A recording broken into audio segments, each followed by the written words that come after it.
Frances Maureen Richardson once said, "Aren't we blessed, we who love books?" Hi, book friends. I'm Mindy from Bookends, here with Scott Richards to share our next episode of Between the Bookends. Today, we are so excited to have author Kristen Woodson Harvey with us to chat about books. Welcome, Christy. Oh, thank you for having me. And what a great quote. Oh, isn't that beautiful? Yes, I feel like I need that tattooed somewhere. Yes, I was like, aren't we blessed, we who love books? We are indeed. Something. We are indeed. Yes. Well, Christy was just our guest for our most recent Little River Literary Luncheon to share her newest book, Beach House Rules. Christy, will you tell us just a little bit about it for those that weren't able to join us today? Sure. Well, first of all, it was a great luncheon, so thank you for having me. Thank you. If anyone's rehashing who was here, thank you for coming. But Beach House Rules is about a woman named Charlotte who comes home to find her house covered in caution tape because her husband, Bill, has been accused of a white-collar crime. So she is having a little bit of a temper tantrum in her local bank. Naturally. And a woman named Alice, who she knows vaguely, pulls her out of the bank and tells her that she has a converted bed and breakfast that is now home to her niece and her 3 children and one of her niece's friends and her 2 children, and that if Charlotte and her daughter Iris would like to come stay with them while they're figuring out their next steps, they are welcome to. So she doesn't have much of a choice. So Charlotte takes her up on this very kind offer. And these women all bond really quickly because they have, found themselves in an unusual circumstance. But they start to realize that there is something that connects them that they were not aware of. And then they begin to wonder whether their coming together was actually a coincidence or whether it was perhaps orchestrated by something outside of themselves. Yes, and I loved it. It was the Mommune book. The Mommune. I was like, oh my goodness. And, after you read a book, you love it, which I did. And then you think, what was it that just did it for me? And I think it was the whole idea of all of those moms sharing and working together. And I think sometimes motherhood can feel really isolating. Yeah. And in this day and age, it's very competitive, which I hate the fact that would be something that people would be. That's so interesting. I hadn't thought of, of course you're right, but I hadn't really thought of that. And so these moms were not. They were together and they used their love and their friendship and their gifts for the good. And I was like, that was the beautiful part. I love that. I think that's a really good point. And I think I've been very lucky in my own life to find kind of that stable of fellow moms and women who really are there to we all want each other's children to do really well. We want them to succeed. And I think that's very hard to find. Yes. And I think in some ways, this book was a little bit of a love letter to those women. There's adult friendships that have just felt really special to me. That's lovely. Yes. Because you have to have your peep. You've got to. Yeah. And I just felt like, the people you grow up with, I have such close friendships from that. And I thought, I'll never be able to replicate that in adulthood. But it's just a different kind of friendship, and it's wonderful. It's excellent. I love it. I love it. So we always start off our book chats with checking in to see what everyone is reading currently. So would you like to share? I would. Current? Okay. So I'm actually reading several things, but I just started Atmosphere by Taylor Jenkins Reid. I had gotten a signed copy of it when I was on tour, and I hadn't read it yet, so I just started. I actually just stuck it in my bag. And then I also brought with me on this trip Full Bloom by Francesca Saratella, and it's not out yet. So Francesca is an amazing author in her own right, but she's Lisa Scottolini's daughter. This is her second novel that's coming out in August, I believe. And speaking of Lisa, she has an amazing new book that just came out called The Unraveling of Julia. So I just finished that. And I just got this fabulous book of poetry by a poet that I follow on Instagram called David Gates, and his first book just came out, and it's called A Rebellion of Care. And it's wonderful. Oh, that's good. Yes, it's there's so many poems in there that have just made me sort of Have you noticed Kristen reads a lot? Yeah, there's a lot of reading. Yeah, which is great because it doesn't happen. Not everybody reads as much. Yeah. So kudos to you. Well, and sometimes I do think it's hard. To be fair, sometimes I think it's hard when you're writing a lot. Some writers don't like to read while they're writing. I get it. And I think I might have been there at some point, but now I'm sort of I just finished my 14th book and turned it in, and I'm like, I know. I'm not worried about mixing my voice up. Yeah. You've meshed. Yeah, you're past that. You can do it. Yeah. You can do it all. I love it. I didn't mean it like that. I just mean, I think in the earlier years, I was always afraid I was going to accidentally co-opt someone else's voice, and now I'm kind of I think I got it. Yeah. Scott, you read me. anything good? I just finished, I was telling you a little bit at a time, Pip Williams, the bookbinder. Yes. She wrote the Dictionary of Lost Words a couple years back. Okay. And this is her new one. Same setting, Oxford, during World War I. And it's sisters, two sisters that live on a boat, and their jobs, they fold the pages to make the books over and over and over again. One of the sisters, Maud, is a little challenged, but they're twins. And I think Maud ends up being the heart of this story, but it goes through the war and a Belgian soldier and somebody trying to get into Oxford, and it is a book for book lovers. That sounds fabulous. The sisters love books, and they live on a boat, and it's packed with books. Wow. That sounds It's wonderful. divine. That's and I amazing. loved the Dictionary of Lost Words. Yeah. I need to pick up her newest one, but I really loved that first one.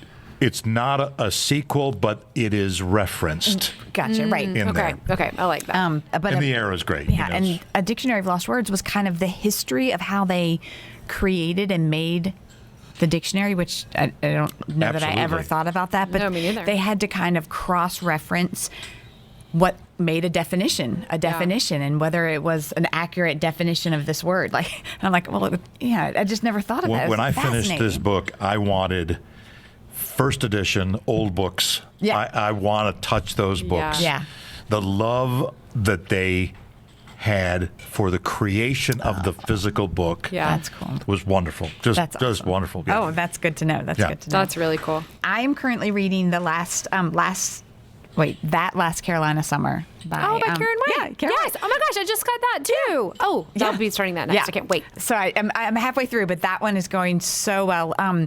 It is the main character goes back home to help with her ailing, help her sister with the ailing mother.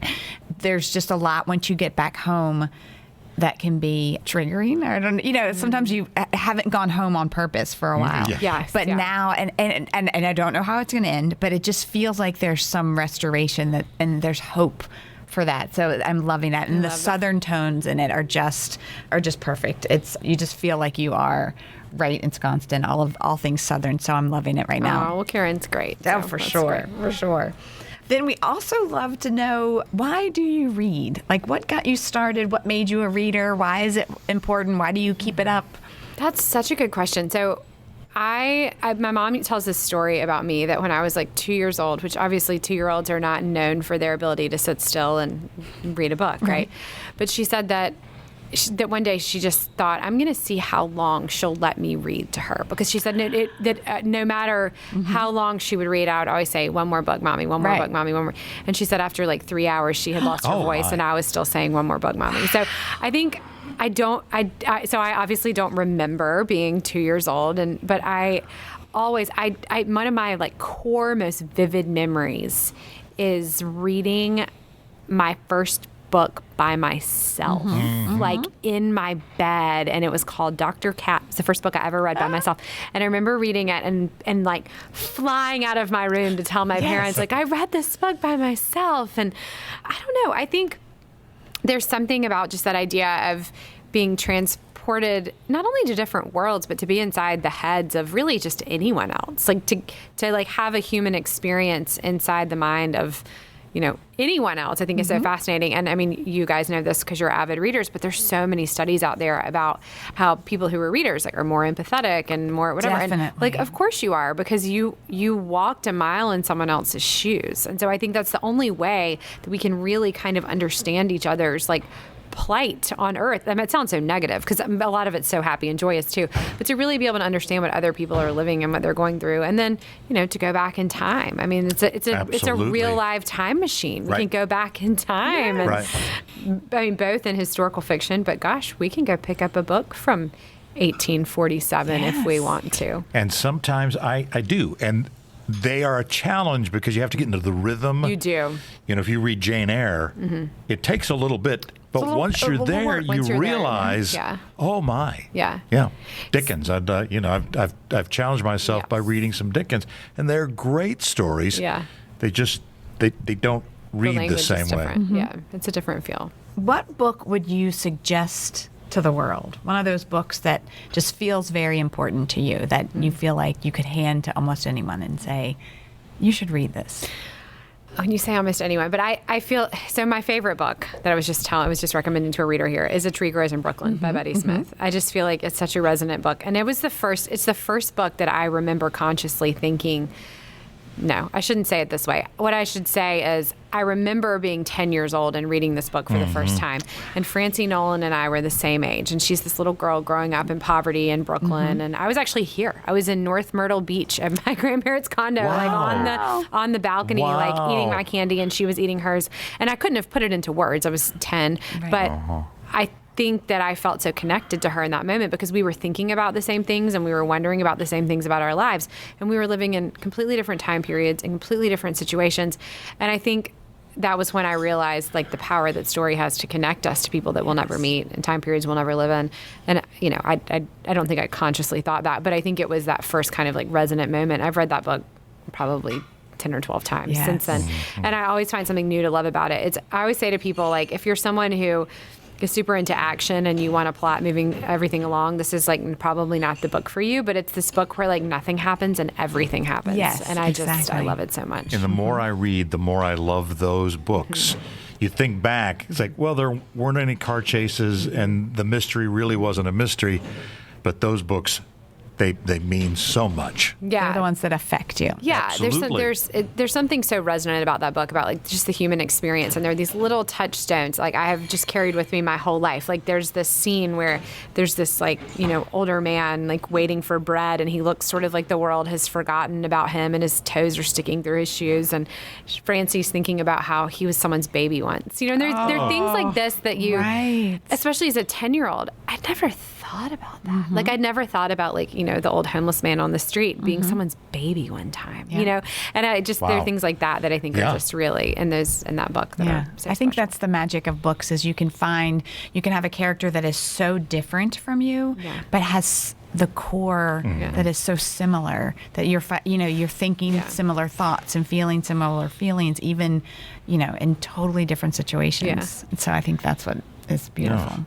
It is. All right. So we also love new book suggestions. So anything that you could recommend, authors, I know you gave us some in the beginning, so that those are great. Anything else recently that you've read that we just really should know about? Yeah. So these are not like super brand new, but they're newer, like of this summer. So Kristen Hermel's Stolen Life of Colette Marceau just came out a couple of weeks ago, and I would definitely recommend that. If you haven't read The Story She Left Behind by Patty Callahan Henry, that is excellent. And when you were talking about, I was going to say you have to be a Patty fan, because this sounds like, you know, she writes about sort of that English countryside. And she did. I will say, I like that book, The Secret Life of Flora Lee. Yeah, that was your Oh, book. my God. Well, The Secret Book of Flora Lee is also like a book for book lovers as well. You know, absolutely. it's definitely a book for book lovers. So that one surprised me. I was surprisingly affected by that book. Yeah. Although, you know, new book is great. Yeah. That was a but fabulous she's book. forever. Well, and the twist was really good. Yes. Yeah. So we're really good friends. So I feel like, Kristen and Patty are like two of my best friends. So I feel like when we're going through these books, like we're sort of like birthing them together, because we hear so much, you know, about the In the stories. Like we making, know what went into, you know, what were the pitfalls and what were the hard parts and the things you changed and the things that kept you up at night and all of those. So sometimes I feel like when they come out, it's like we've part of you too. Yeah, like I know they feel that way about mine too. Like we've all done something together. It's like we've made this happen. I'm trying to think of what else I've read this summer that I've like really loved. I just started Frederick Bachman's My Very Best Friend. Is it My Very Best Friend? My Friends. My Friends. Just My Friends. Yeah, my very best friend is something different. But My Friends, yeah. So I just started that, and oh my God, the first line, y'all, it's something like... I'm a teenager and they're the best of... Yeah, it's like teenagers are the very best people. And the evidence for this is that little children think teenagers are the very best people. Teenagers think teenagers are the very best people. The only people who do not think that teenagers are the best people are adults. And everyone can agree that adults are the very worst kind of human. And I just butchered that. But it was something like that. And I just loved it. It's like stuck with me. I've said it to like 1,000 people because I just think it's so brilliant. I did love that one. I know you're too. a big fan of Frederick Bachman, right? Yeah. I just finished rereading The Wedding People by Allison Espach. I think that's how you say it. Yeah. And it is great. I've reread it because we're having book club coming up. I think it's got a little bit of something for everyone. It's a little bit fun and lighthearted, but it has, every once in a while, it'll just have these really profound points in it. Yeah. So I think you can read it kind of on two levels. You can really get some really important nuggets out of there that I think we'll enjoy talking about at book club. But on the other hand, it's also kind of fun and like about two people that kind of meet in a hotel. One of them they're having this just week-long wedding celebration that is just over the top and amazing. And then one of there's this one kind of rando lady at the resort that they didn't mean to book her, and so she's the only one that's not a part of the wedding party. So it's just, but she befriends the bride, and so it, hijinks ensue, and it's great. Oh, but that's nice. It actually has a lot of deeper points in there. So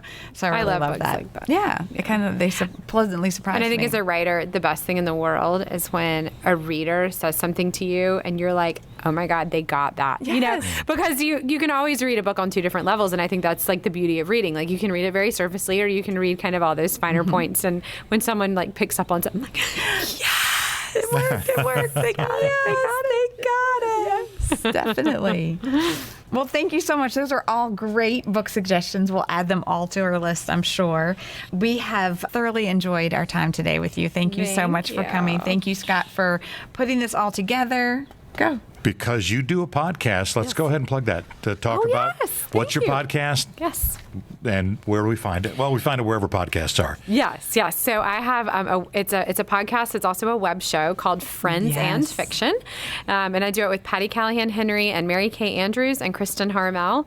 We are live every Wednesday night at 7 p.m. on Facebook and YouTube. And then our show airs as a podcast every Friday, wherever your podcasts are found. You can find all that information at friendsandfiction.com. But if you are a book lover, which obviously you are if you're listening to this podcast, we have a Facebook group. It's just called Friends and Fiction on Facebook, and it has 290,000 members. So we say it's where you go. You never have to ask, what should I read next ever again? Yes, it's wonderful. And you have authors, and you talk about books, and it's part super informative and part complete fun. Yes. So I love that. Thank you. I'm glad. Yes, we try to make it 50-50. Exactly. Yes, we started it on a whim. We thought we were going to do it for 7 weeks and 5.5 years, and like almost 700 episodes later, we have. We have interviewed a lot of authors. So if there's someone that you love, we've probably interviewed them, and do a little search and go check out their episodes. Fabulous. Yes. Well, thank you so much. We hope you enjoyed this episode of Between the Bookends. Happy reading.